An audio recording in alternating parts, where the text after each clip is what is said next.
வணக்கம். உங்கள் சிவா.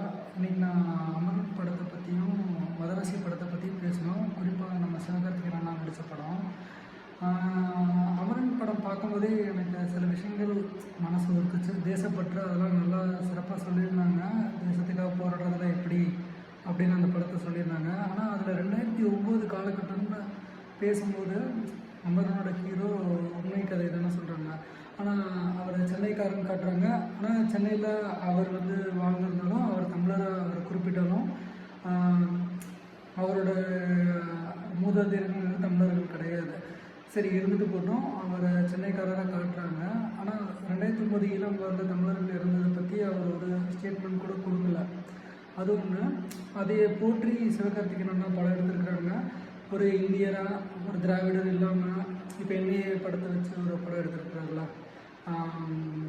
அதுலேயே என்னென்ன காட்டுறாங்கன்னா, இப்போ மதராசிங்கிறது வடமொழி சொல்லு இல்லை ஏதோ ஒரு காரணத்துக்கு அதை சென்னைன்னு மாற்றினாங்க. ஏன்னா தமிழ் சொல்ல இருக்கணும்னு சொல்லிட்டு இவர் அதையே திரும்ப சென்னை வாசின்னு கூட வைக்கலாம், மதராசினே வைக்கணும். சரி, அப்படியே வச்சு படத்தை இவ்வளோ துடிப்பாக என்ஐஏ பற்றி பெருசாக காட்டுறாரு. நாட்டுக்கு நல்லது பண்ணுறாங்க, நாட்டை காப்பாற்றுறாங்க அப்படின்னா நான் கேட்குறது என்னென்னா, இவ்வளோ சிஸ்டம் இருக்குது, செக்யூரிட்டி சிஸ்டம் இருக்குது, அது இருக்குது, இது இருக்குன்றாங்க.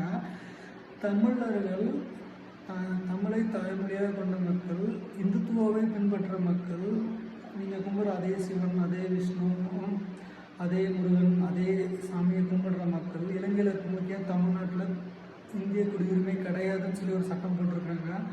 இதை பற்றி சிவகார்த்திகேயன் அண்ணா பேச மாட்டாங்க. ஏன்னா சிவகார்த்திகேயன் அண்ணாவும் பிறமொழியாளர் தான்.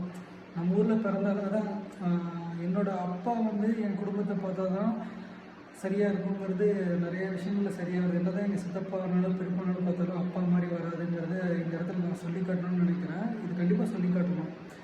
இப்போ படம் எடுத்திருக்காரு, என்ஐஏ வச்சு பயங்கரமாக நல்லா இருக்கு. நான் கேட்குறேன், இலங்கை தமிழர்களுக்கு இந்தியாவில் குடியுரிமை கிடையாது. எப்படி தலைகளாக புரண்டாலும் இருக்கிற இலங்கை தமிழர்களுக்கும் தமிழ்நாட்டில் இருக்கிற அகதியார்களுக்கும் குடியுரிமை கிடையாது. ஓகே, இப்போவும் இந்திய கடல் எல்லையில் மீன் பிடிக்கிறவங்களால இன்னமும் பிடிச்ச கப்பலை பிடிச்ச ஆளை பிடிச்சி அவமானப்படுத்தி அனுப்பிச்சிட்ருக்காங்க. இந்தியாவில் எதுக்கு ஆர்மி, நேவி, ஏர்ஃபோர்ஸ்னு இருக்கணும்? ஏன் சைனா பார்டரில் உட்காந்து பிரச்சனை பண்ணிகிட்டு இருக்காங்க. 100 வருஷத்துக்கு அங்கே குத்தகைக்கு இடத்த பிடிச்சிருக்காங்க. அவ்வளோ ஏன் தமிழர்கள் மேலே இந்தியாவுக்கு வரணும்? இதையெல்லாம் மறைச்சிட்டு சிவகார்த்திகேயன் எல்லாமே ரொம்ப அழகாக இருக்குன்னு எடுக்கிற படம் எனக்கு கொஞ்சம் கடினமாக இருக்குது. அண்ணா நல்லா ஜோக் சொல்கிறாங்க. இது ஜோக்காக தெரியல, எனக்கு ரொம்ப கஷ்டம்.